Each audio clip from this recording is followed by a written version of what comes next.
السلام علیکم ورحمۃ اللہ وبرکاتہ۔ بسم اللہ الرحمن الرحیم۔ کل ایک بھائی نے سوال کیا تھا واٹس ایپ پر کہ 9 ذی الحجہ کو روزہ رکھنے کے تعلق سے کوئی صحیح حدیث ہے، اور اگر صحیح حدیث ہے تو اس کا کیا حکم ہے روزہ رکھنے کا۔ تو آج کا ویڈیو 9 ذی الحجہ کی فضیلت کیا ہے، اس میں روزہ رکھنے کا حکم کیا ہے، اس بارے میں آج کا درس ہے۔ صحیح مسلم میں ابو قتادہ رضی اللہ عنہ سے ایک طویل حدیث ہے، اس میں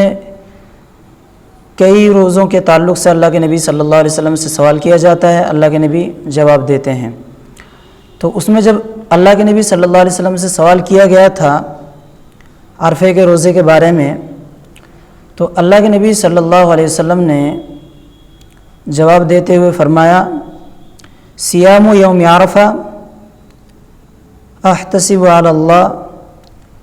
ان یکفر السنۃ التی قبلہ والسنۃ التی بعدہ، کہ عرفے کا روزہ جو شخص رکھے گا، اللہ تعالیٰ سے امید کرتا ہوں کہ اللہ تعالیٰ اس شخص کا 1 سال پچھلا اور 1 سال اگلا 2 سال کا گناہ اللہ تعالیٰ معاف فرما دے گا۔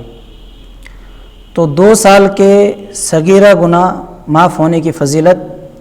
9 ذی الحجہ کو روزہ رکھنے پر ہے۔ اور 9 ذی الحجہ کو جو روزہ رکھیں گے، غیر حاجی لوگ رکھیں گے، ان کے لیے یہ سنت ہے۔ حجاج اکرام کے لیے مستحب افضل یہی ہے کہ وہ روزہ نہ رکھیں، کیونکہ بخاری اور مسلم میں حضرت ام فضل حارث کی بیٹی رضی اللہ عنہا سے ایک روایت ہے، اس میں اللہ کے نبی صلی اللہ علیہ وسلم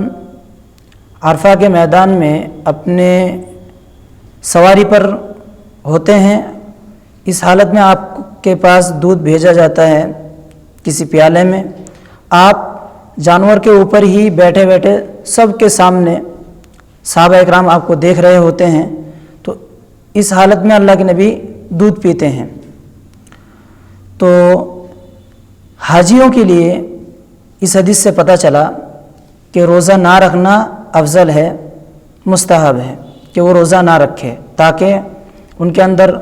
قوت اور طاقت باقی رہے، باقی جو عبادات ہیں، ذکر و اذکار ہیں اور جو دعائیں ہیں، ان دعاؤں میں، عبادات میں لگے رہیں، حج کے افعال میں لگے رہیں۔